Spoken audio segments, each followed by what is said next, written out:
사무엘하 3장 20절에서 26절 말씀 한 절씩 말씀 받도록 하겠습니다. 제가 먼저 읽도록 하겠습니다. 아브넬이 부하 20명과 더불어 헤브론에 이르러 다윗에게 나아가니 다윗이 아브넬과 그와 함께한 사람을 위하여 잔치를 배설하였더라.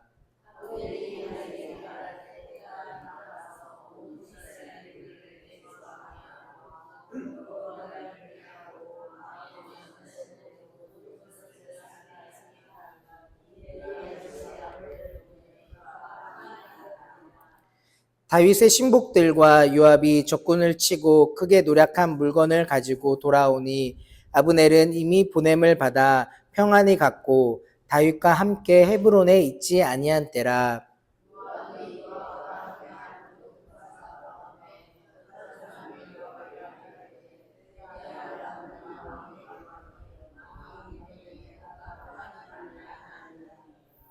요압이 왕에게 나아가 이르되 어찌하심이니이까.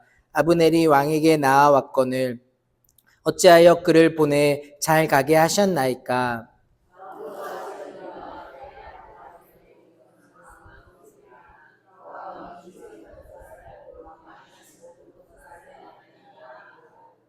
함께 읽겠습니다.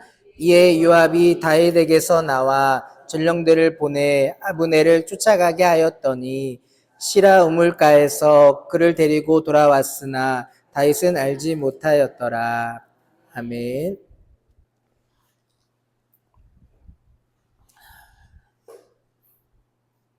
네, 그 건강보험심사평가원에서 이 통계 자료를 보면은 이렇게 나와 있다고 합니다. 특별히 이 수면 장애와 또 불안 장애에 관한 통계인데요. 이 현대인들이 2020년도에는 이 수면 장애를 겪는 경우가 한 100만 명 정도래요. 또 엄청난 숫자죠. 그런데 이 2024년도 조사에서는 130만 명으로 이 4년 만에 26% 정도가 증가했다고 합니다. 그리고 그 이유는 바로 스트레스 증가와 고령화 추세 등으로 이 수면 장애 환자가 계속 늘고 있다고 합니다. 그런데 특별히 이 수면 장애가 늘고 있는 성별과 연령대를 보면은 이 5, 60대 여성들에게 많다고 합니다. 그리고 또 이 불안장애에 관한 통계에서도 2021년도 이 통계를 보면은 이 불안장애로 인해서 진료받는 환자가 이 86만 명 정도라고 하는데요. 이것은 지난 5년에 비해서 보면은 32%가 증가하고 있다고 합니다. 그리고 이 전체 연령대 중에서는 바로 10대, 20대가 이 70% 정도 증가한 수치를 보였다라고 합니다. 그래서 우리 다음 세대 또 우리 청년들이 미래에 대한 이 불안감과 또 학업, 또 취업 등으로 인한 그 스트레스가 크게 작용한 것으로 보여집니다. 여러분 어떠신가요? 이런 수면 장애, 또 불안 장애, 크게 그것들이 내 삶을 힘들게 하고 그래서 막 약을 먹고 할 정도는 아니다 할지라도 우리 안에도 이러한 수면 장애, 계속 이 휴대폰을 가까이 하다 보니까 수면 장애도 더 쉽게 발생하고 있고, 또 나이가 들면서 이러한 호르몬의 변화, 또 그리고 스트레스가 분명히 있다라는 것입니다. 그리고 우리 안에도 이런 불안 장애를 느껴서 약을 먹지 않으면 일반적인 생활이 어렵다까지는 아니더라도 또 우리가 늘 우리 안에 있는 이 걱정과 또 염려, 또 앞날에 대한 알 수 없는 이 마음들로 인해서 우리 안에도 이 불안의 모습이 우리 안에도 있는 것을 보게 될 것입니다. 그래서 오늘날은 더 이렇게 경제가 발전하고 또 과학의 발전으로 사람들의 일상적인 생활은 더 편리해지고 더 여유로워진 삶을 살고 있다고 우리는 여겨지지만 정작 그 안에 그 내면을 들여다보니 그 안에는 이런 불안과 스트레스와 염려로 잠도 자지 못하고, 그리고 오늘 하루, 앞으로의 미래에 대한 염려와 걱정 때문에 오늘 하루의 삶 가운데서도 이 평안을 누리지 못하는 모습이 바로 오늘날의 이 현대인들의 모습일 것입니다. 누구나 이 평안한 삶을 꿈꾸겠지요. 아무런 문제도 없고, 또 그리고 아무런 걱정할 것도 없는 이 평안한 삶을 모든 사람은 꿈꾸며 살아갈 것입니다.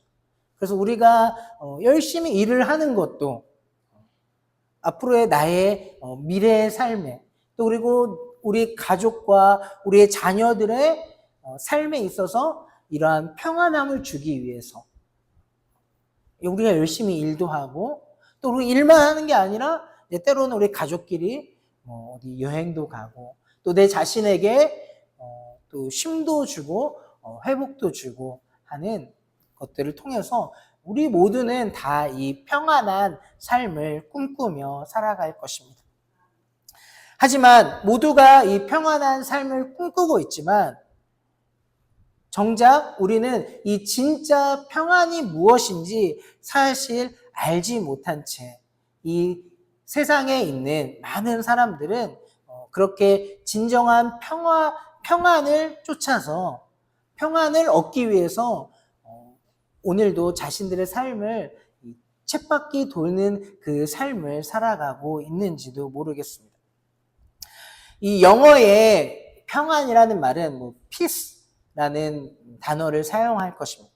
그리고 한국어로도 이 평안이라는 이 말은 주로 전쟁이나 이 갈등이 없는 상태를 의미한다고 합니다. 그리고 문제가 없는 상태를 말한다고 하죠.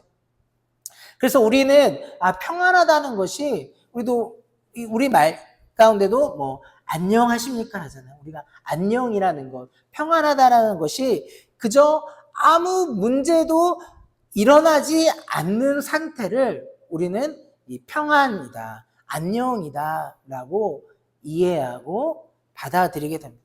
그래서 우리는 그 정도가 평안한 것이구나.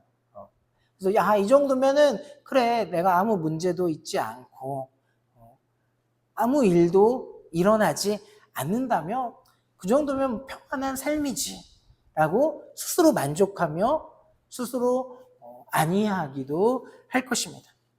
하지만 이 성경이 말하는 이 샬롬이라는 단어는 조금 다른 의미, 좀 더 깊은 의미를 담고 있습니다. 우리 말로는 이 평안이라는 말로 번역되어져서 사용되고 있지만 그 이 샬롬이라는 원어의 그 본뜻은 온전함, 또 그리고 완전함, 또 그리고 깨어진 것들이 원래대로 회복됨의 의미가 있다라는 것입니다.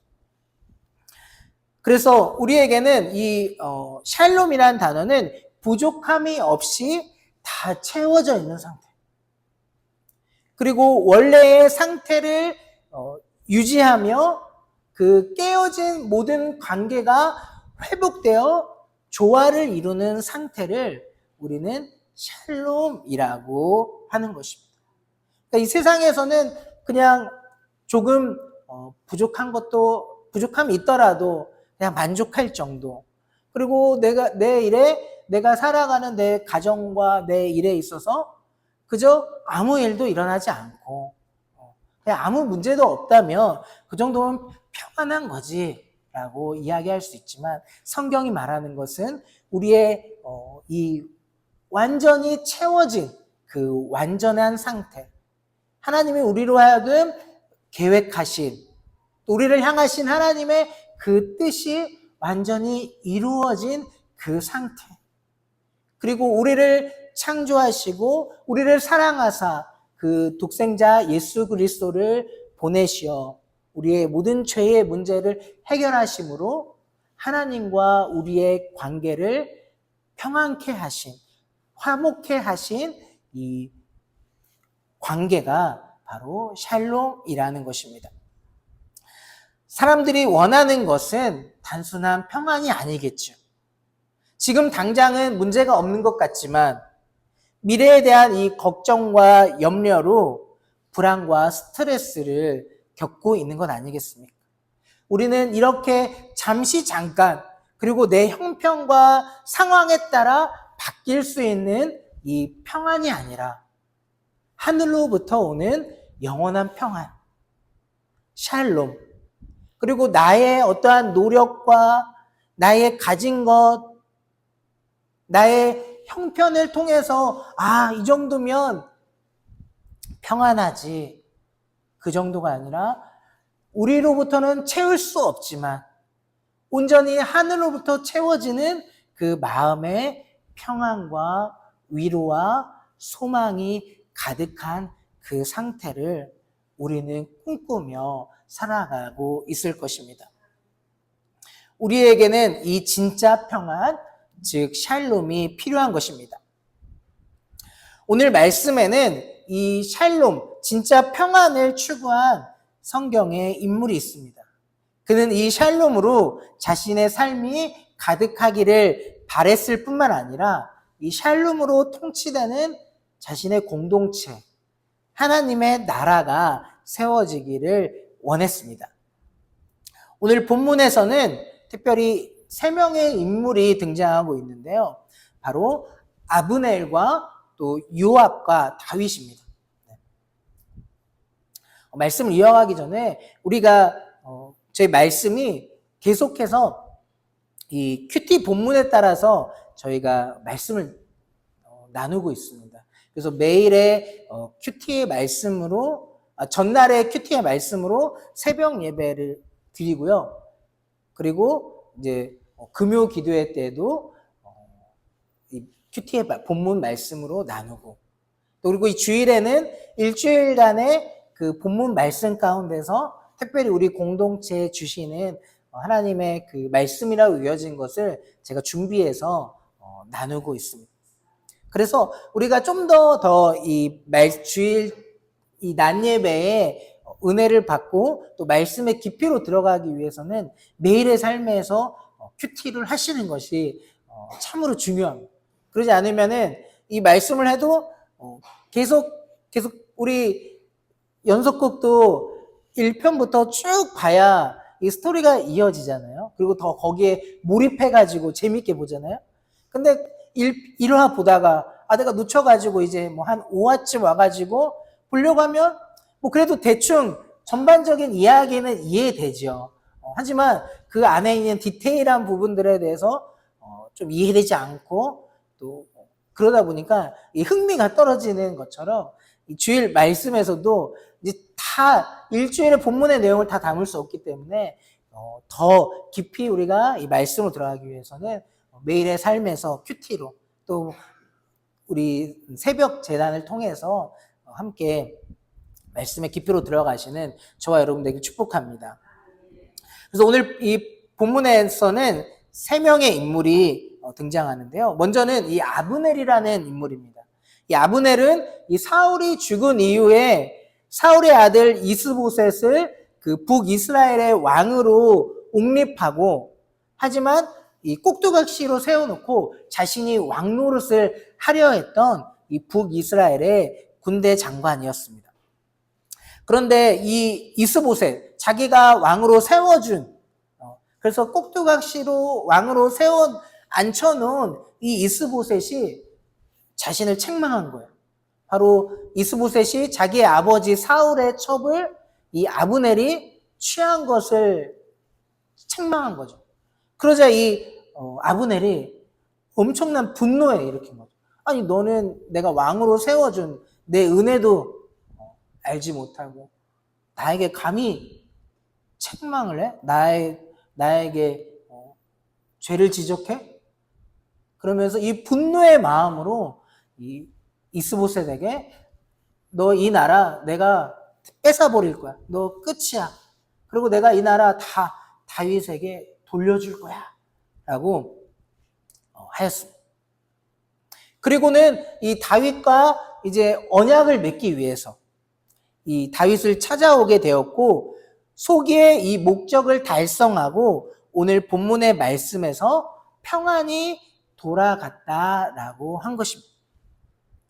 이 아브넬에게 있어서 이 평안은 어쩌 보면 이제 자신이 북이스라엘의 왕노릇을 하려다가 뭐 그것이 좀 자기 마음에 들지 않으니까 이제는 그러면은 다윗과의 어떤 조약을 맺어서 또 그 통일 왕국에서 또 자신이 거기서 어느 정도의 지위를 차지하고 또 다윗도 좀 마음에 들지 않으면 내가 어떻게 해가지고 내 방법으로 내 욕심으로 해서 다윗도 쫓아낼 수 있고 그럼 내가 또 왕노릇 할 수 있겠다 하는 이러한 자신의 욕심 또 그리고 그 마음 안에 있는 이 분노의 마음으로 이 통일을 이루려 했던 이 아브넬에게는 바로 이 평안이라는 것은 거짓 평안이었을 것입니다. 그리고 그 최후의 모습은 어떻습니까? 바로 오늘 본문에서 또 이어지는 말씀을 통해서 결국 이 요압의 손에 의해서 죽임을 당하는 죽게 되는 결과로서 그의 평안이 거짓 평안이었다라는 것을 알게 될 수 있습니다. 또 한 명은 바로 요압입니다. 이 요압은 이 다윗이 왕으로 있는 이 남유다의 군대 장관이었죠. 그런데 이 이제 남과 북이 서로 대치를 하고 그리고 이 그들의 이제 다툼과 또 전쟁으로 인해서 그 전쟁 가운데 이 요압의 동생인 아사엘이 이 아브넬의 손에 의해서 죽게 되는 사건이 있었습니다. 그래서 그의 마음속에 늘 있었죠. 이제 이 아브넬이 내 동생을 죽였다라는 그 마음. 그리고 이제 어쨌든 이제 남과 북이 서로 이제 전투를 하는 과정 가운데 그래도 이제 남유다가 좀 더 전쟁에서 많이 승리하는 이 상황 가운데 있습니다. 그래서 오늘 말씀해 보면은 이렇게 전투에서 승리하고 이제 전리품도 챙겨가지고 헤브론에 있는 다윗에게 돌아온 것이죠. 그래가지고 이제 돌아와서 이제 보니까 소식이 들린 거죠. 좀 북이스라엘 군대 장관인 아브넬이 다윗을 찾아왔고 그리고 다윗 찾아왔는데 그가 왔다가 평안이 돌아갔다라는 거죠. 이게 무슨 일이냐. 지금 개인적으로는 나의 원수고 내 동생을 죽인 원수고 또 나라적으로도 적군의 수장이 왔는데 그러면 이거는 이제 어떻게 보면은 그 적군의 수장 아브넬이 왔지만 그 안에는 이제 진짜 협약을 맺고 진짜 통일을 위함이 아니라 거짓으로 이제 이 나라의 남유다의 상황이 어떠한지 그리고 다윗의 이제 지금 마음이 어떠한지 그런 거를 떠보기 위한 건데 그것도 알지 못하고 그를 살려주고 또 평안히 가게 하고 그와 이 언약을 맺었다라는 이야기를 이 요압이 듣자 다윗 왕을 찾아가서 다윗 왕을 꾸짖었던 거죠. 어떻게 그 아브넬을 평안히 보낼 수 있습니까? 그가 왕을 속이고 온 것도 모르십니까? 라고 왕을 책망하고 그리고 돌아와서는 이제 그 아브넬을 평안히 갔으니까 만약에 쫓겨서 갔으면 빨리 도망갔겠죠. 하지만 평안히 이제 다시 북쪽으로 향해 가고 있는 아브넬을 이 요압이 전령을 보내서 빨리 쫓아가서 다시 데려오게 한 겁니다. 좀 얘기 못한 것이 있다. 그래서 다시 돌아와라. 해가지고 조용히 성 안으로 들어오게 해서 무엇인가 얘기하는 척 하면서 요압이 이 아브넬을 죽인 것이죠. 그리고 그 죽음에 대해서는 자신의 동생에 대한 피해 복수라고 성경은 기록하고 있습니다. 바로 이 어떠한 통일 왕국을 이루는 데 있어서 걸림돌로서 그 적을 죽인 것이 아니라 자신의 동생을 죽였던 이 아브넬에 대한 이 분노와 또 보복심의 마음으로 그는 이 죽음을 저질렀다라는 것입니다. 그리고 이 복수심으로 가득했을 뿐만 아니라 이 원수가 이 평안을 누리는 것, 그것도 참을 수 없었기에 그는 결국 이 살인까지 저지른 것입니다. 결국 이 요압 안에도 하나님의 참된 평안은 없었던 것이죠. 마지막 인물이 바로 이 다윗입니다. 다윗은 이 아브넬이 북이스라엘을 다윗에게 넘기고 다윗의 마음대로 다스리게 하겠다라는, 어떻게 보면 정말 이 말도 안 되는 이 감언이설 같은 말인 거죠. 왜냐하면 다윗도 알고 있지 않겠습니까? 이 아브넬이 어떠한 인물이고 또 북이스라엘에서 무슨 일을 행하고 있는지. 그냥 사울의 아들 한 명을 왕으로 세워놓고 자기가 왕노릇 하고 있다라는 거 몰랐겠습니까? 그리고 그 안에 그가 얼마나 이러한 권모술수가 뛰어나고 또 그 마음 안에 이 욕심이 가득한 자라는 것을 알고 있었지만, 그가 찾아와서 이러한 모든 북이스라엘을 돌리겠다, 그리고 우리가 다 순종하겠다, 다 왕의 뜻대로 하십시오라는 이 말로 왔을 때 그에 대해서 다 알고 있었지만 그를 평안히 오게 하고 또 평안히 가게 하였던 것입니다. 그리고 이 요압의 이 사건으로도 자신을 책망할 때 특별한 반응을 보이지 않죠. 그리고 어떻겠습니까? 자기가 왕이라면 이 군대 장관인 어쨌든 부하인 그 자가 와서 자신의 행한 일에 대해서, 아니 어떻게 그렇게 할 수 있습니까? 좀 지혜가 부족하십니까? 그러니까 다 당신을 속이기 위해서 온 건데 그것도 못 알아차리고 어떻게 이렇게 합니까? 또 그를 그냥 보내줍니까? 이게 얼마나 우리에게 좋은 기회인데 라며 책망할 때, 만약에 이 다윗 안에 평안이 없는 왕이었다라면 자신을 향해 반기를 들고 반역을 하는 이 요압을 그냥 단칼에 없애고 저자를 죽여라 해서 그냥 죽이고 그 직위를 다 해제시키고 할 수 있었을 것입니다. 하지만 특별한 반응을 보이지 않죠. 이러한 다윗의 모습은 인간의 모습으로 볼 때에, 어떠한 정치적인 수싸움으로 볼 때에는 참으로 어리석고 또 무능력한 왕의 모습과 같을 것입니다. 하지만 다윗 안에는 바로 이 샬롬을 꿈꾸는 그 마음이 있었기에 자신의 욕심대로 아니면 자신의 어떠한 가진 권력을 가지고 폭력을 통해서 또 자신의 가진 지혜를 가지고 나라를 이끌어가지 않았다라는 것입니다. 바로 다윗 안에는 이 샬롬을 꿈꾸는 그 마음이 있었기 때문입니다. 그럼 다윗이 꿈꾸는 이 샬롬의 나라는 어떤 나라일까요? 먼저는 전쟁이나 폭력이 아닌 샬롬을 택하는, 평안을 택하는 나라라는 것입니다. 하나님의 나라인 이스라엘의 왕으로 일찍이 선지자 사무엘을 통해 기름 부음을 받은 다윗이지만 아직 현실은 유다 지파의 왕에 불과합니다. 또 북이스라엘의 군사들과 남유다 군사들이 서로 전쟁을 일으킨 것은 다윗의 뜻이 아니었죠. 그러던 중 아브넬의 전령이 와서 이 언약을 맺고 한 나라가 되어 다윗의 통치를 받겠다라고 하였던 것입니다.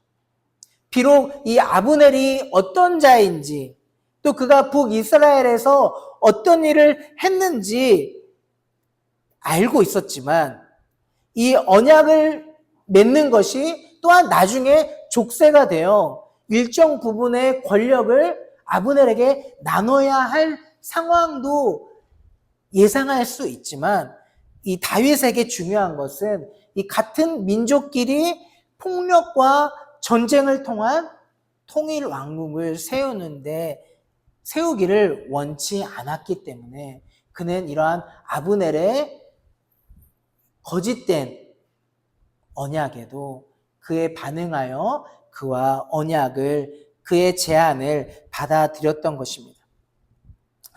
이는 우리가 어떠한 일을 행함에 있어서 결과뿐만이 아니라 그 과정도 중요하게 봐야 한다라는 것입니다. 우리는 이 목적만 이루면 수단은 상관없다고 생각해서는 안 되는 것이죠. 다윗에게 통일 왕국의 왕이 되는 것, 그것이 하나님의 뜻이요 하나님의 계획임을 다윗은 알고 있었지만 그 일을 이루는 데 있어서 그 과정도 중요했다는 것입니다. 그 과정이 이 같은 민족이 서로 싸우고 분열하고 피를 흘리고 죽임을 통해 전쟁을 통해 이루어서는 안 된다라는 것을 다윗은 알고 있었던 것입니다. 바로 하나님의 나라, 하나님이 세우실 이 이스라엘 나라는 그 과정조차도 이 샬롬, 그 평안이 흘러가야 한다라는 것을 알고 있었던 것입니다. 우리도 이를 본받아 우리 안에 또 우리의 공동체 안에 우리 교회 안에 하나님의 일을 이루는 것, 그 일을 이루는 것도 중요하지만 그 일을 이루어내는 그 과정도 중요하다는 것을 기억해야 할 것입니다. 그래서 우리가 하나님의 일을 중요하니까 하나님의 영광, 또 어떠한 교회의 어떠한 부흥과 성장이라는 그 결과도 중요하지만 그 일을 이루어가는 그 과정 가운데 우리가 정말 하나님의 방법으로 또 그리고 어떠한 인간의 욕심과 인간의 방법으로 인간의 지혜로 그 일들을 이루려 하지는 않는지 돌이켜 봐야 할 것입니다. 그리고 그 일을 이루는 것이 중요하게 그 일을 이루어 나아갈 때 서로 의견이 다르고 또 그리고 의견이 달라서 서로 간에 마음이 나누어지고 또 그리고 누군가에게 상처가 되는 그 과정의 우리는 때로는 일을 하다 보면 어쩔 수 없지. 주님의 일을 하다 보면 그런 우리의 희생도 필요하지. 라고 우리는 당연시 여겨서 안 될 것입니다.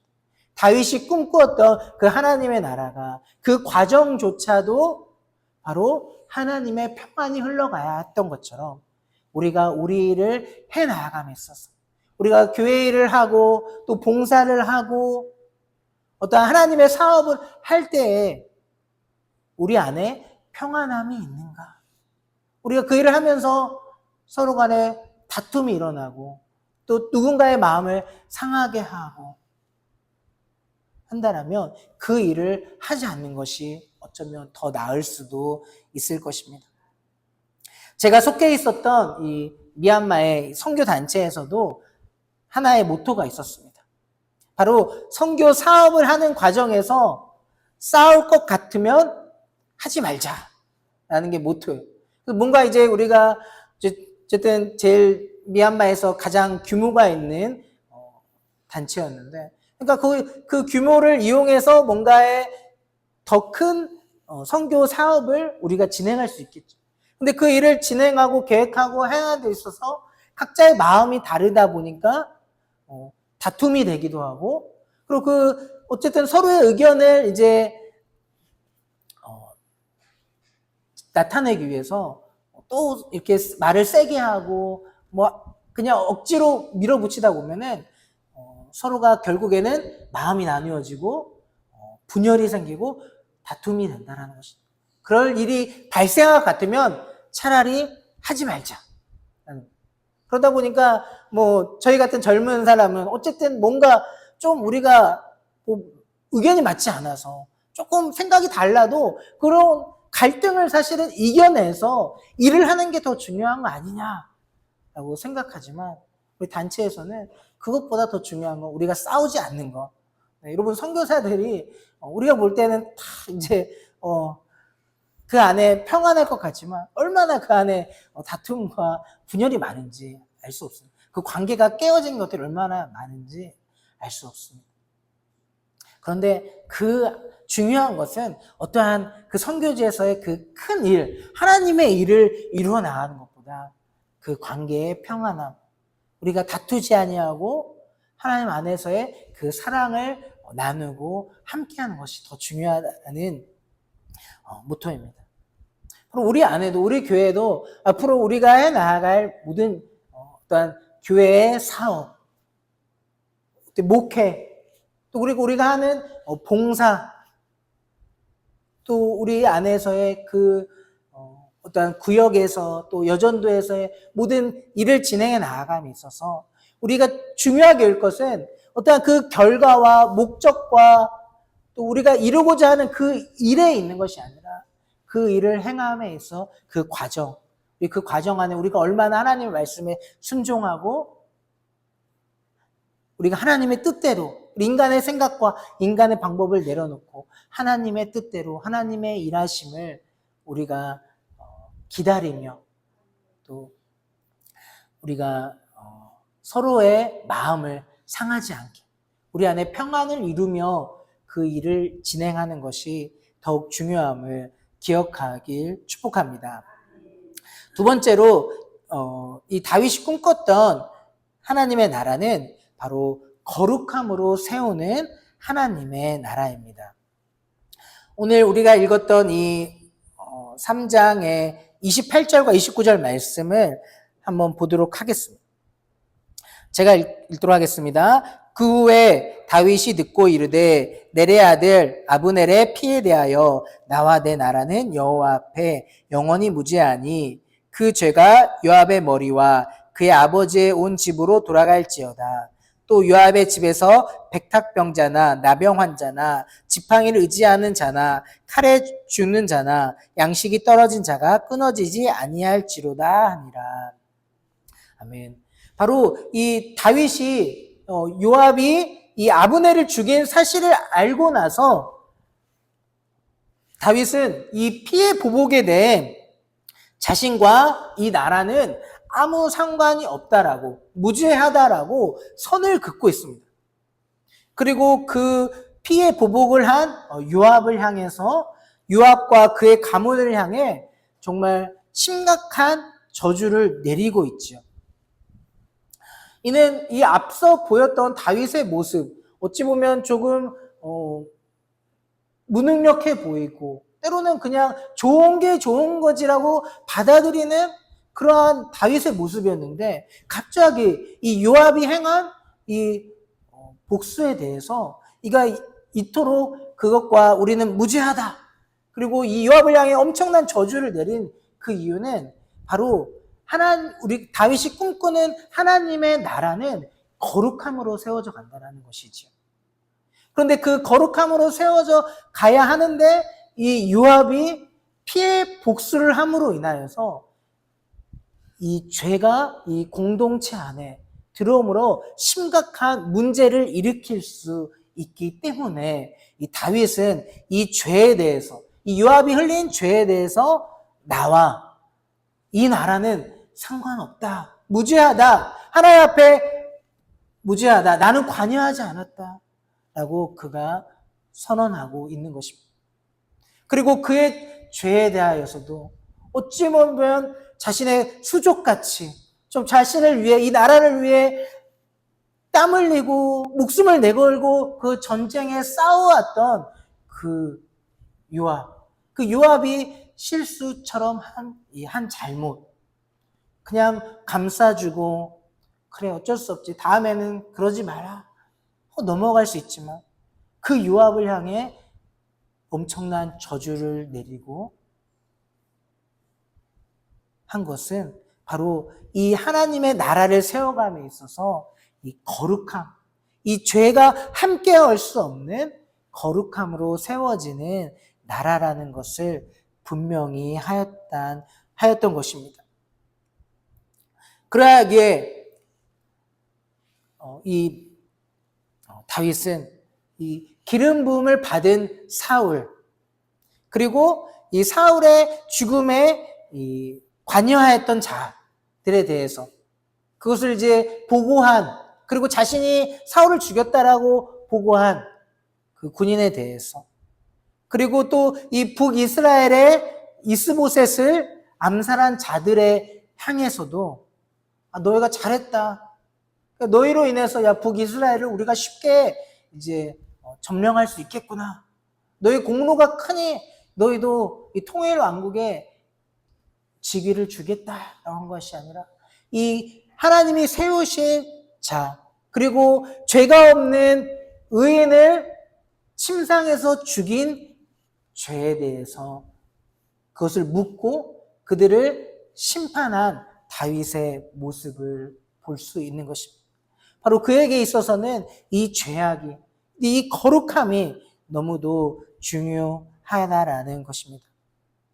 이를 통해 우리가 알 수 있는 것은 우리가 꿈꾸며 세우길 원하는 하나님의 나라, 하나님의 공동체, 하나님의 교회의 특징은 이 거룩함에 있다라는 것입니다. 하나님과 악은 같이 할 수 없습니다. 먼저 우리 자신이 이 거룩함으로 세워져야 합니다. 죄에 대한 이 단호함이 있어야 하는 것이죠. 죄를 작게 여겨서는 안 된다라는 것입니다. 세상을 살아가다 보면 어쩔 수 없는 죄가 있다고 여기고 또 그것을 당연시 여기거나 아니면 습관적인 죄로 인해 죄에 무감각해져서는 안 된다라는 것입니다. 베드로전서 1장 15절과 16절 말씀 함께 보도록 하겠습니다. 오직 너희를 부르신 거룩한 이처럼 너희도 모든 행실에 거룩한 자가 되라. 기록되었으되 내가 거룩하니 너희도 거룩할지어다 하셨느니라. 아멘. 바로 우리의 거룩함이 무엇보다도 중요하다라는 것입니다. 샬롬은 이 하나님과의 온전한 회복과 누림에 있습니다. 모든 것이 다 있는 것 같고 부족함이 없다 할지라도 그 안에 하나님과의 관계가 온전치 못하다면 우리는 이 샬롬을 경험할 수 없습니다. 그런데 이러한 하나님과의 나의 관계를 가장 쉽게 끊어지게 만드는 것이 바로 죄라는 것이죠.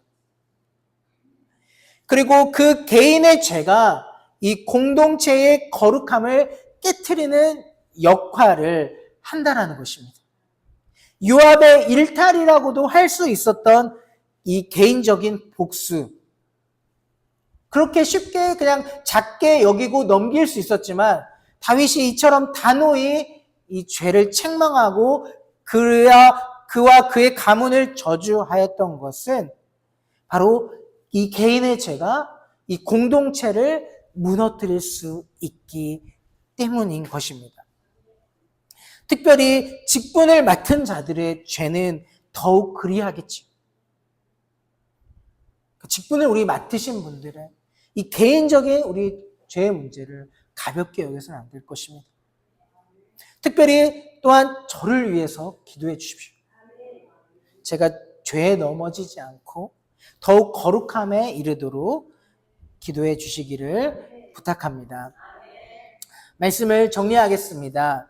오늘 다윗이 꿈꾸었던, 그래서 샬롬을 추구하고 평안을 추구하고 그리고 거룩함을 추구하였던 이 다윗이 왕이 되어 통치하길 원하는 그 방식이 있었습니다.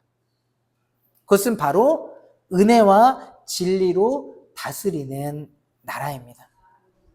사울의 죽음, 그리고 그 죽음 앞에서 모두 다 이 블레셋을 두려워하고 이 나라가 망한 것 같은 그 두려운 마음 때문에 아무것도 하지 못하고 있을 때 이 길앗 야베스 사람들은 이 사울의 죽은 시체를 밤새도록 달려가서 찾아와서 그를 묻어주고 또 그리고 그 죽음을 애도하고 금식하였던 사건이 있었습니다. 이에 대해서 이제 그 이후에 이 다윗이 유다의 왕으로 돌아왔을 때 그들을 향해서 그들 안에는 두려운 마음이 있을 수 있겠죠. 자신들이 사울에게 행한 행동, 사울의 편에 섰다라는 그 표현들. 하지만 그 길앗 야베스를 향해서 다윗은 이렇게 이야기합니다. 사무엘하 2장 6절 말씀 한번 같이 읽도록 하겠습니다. 너희가 이 일을 하였으니 이제 여호와께서 은혜와 진리로 너희에게 베푸시기를 원하고 나도 이 선한 일을 너희에게 갚으리니. 아멘. 바로 이 두려움 가운데 있을 수 있었던 이 길앗 야베스죠. 하지만 그 길앗 야베스 사람들이 그래도 하나님의 기름 부음 받은 자를 그리 소중히 여기고 그 사울에게 받았던 그 은혜를 자신들도 갚기 위해 그렇게 행하였던 그 선한 일에 대하여 다윗은 그들을 축복하며 이야기하기를 내가 하나님이 너희를 은혜와 진리로 다스리기를 원한다. 그리고 나도 그렇게 하겠다라고 고백하는 것입니다. 우리가 꿈꾸는 나라, 또 우리가 꿈꾸는 이 교회도 바로 이 은혜와 진리로 세워지는 샬롬의 나라가 되길 소망합니다. 바로 샬롬을 추구한다라는 것, 평안을 추구한다는 것, 어떠한 목적과 결과와 승리보다 더욱 중요한 건 그 과정 가운데, 그 과정을 얼마나 우리 안에 그 일을 해 나아가는 그 모든 과정 안에 하나님의 방법과 또 그 일을 같이 해나가는 자들 안에 평안함, 화평함이 더 중요하게 여기는 그 마음. 그리고 무엇보다 하나님의 교회를 세워감에 있어서 거룩함이 소중하다라는 것을 통하여서 우리 안에도 이러한 은혜, 계속해서 우리가 지난주 말씀처럼 우리의 은혜가 우리 안에만 갇혀있는 것이 아니라 계속해서 흘러갈 때 그것이 샬롬의 역사로 나타나겠죠. 평안함으로 나타나겠죠. 내가 문제 삼을 수 있고 내가 좀 쓴소리 할 수 있고 또 어쨌든 우리 일을 하는데 중요하니까 나와 다른 생각을 가진 사람을 내칠 수도 있지만 그러지 아니하고 계속해서 은혜를 흘려보내는 우리의 공동체. 하지만 그 무엇보다 우리 안에 더욱 중요한 건 진리로 세워지는 거룩한 공동체. 모든 것이 다 우리에게 가능하고 다 받아줄 수 있는 것이 아니라 우리의 행동이 또 우리의 직분을 맡은 자들이 우리의 맡겨주신 그 자리에 있는 자들이 그의 개인의 삶 가운데 죄악이 있다면 죄가 있다면 단호히 책망하고 단호히 꼬집을 수 있고 단호히 말씀으로 가르칠 수 있는 우리가 되어야 하고 우리 안에 그러한 죄의 모습이 있는 채로 내가 교회를 섬기고 있다면 하나님이 이 죄를 끊어내게 하여 주시옵소서. 하나님 거룩함으로 내가 교회를 섬기게 하여 주시옵소서. 그래야 우리 안에 이 숨어있는 이 숨은 죄들, 우리의 욕심, 또 질투, 또 분노, 또 음란 이러한 죄가 있다면 십자가의 보혈로 씻겨지고 거룩함으로 날마다 더욱 온전해지는 저희 더 풍성한 공동체 되기를 소망합니다.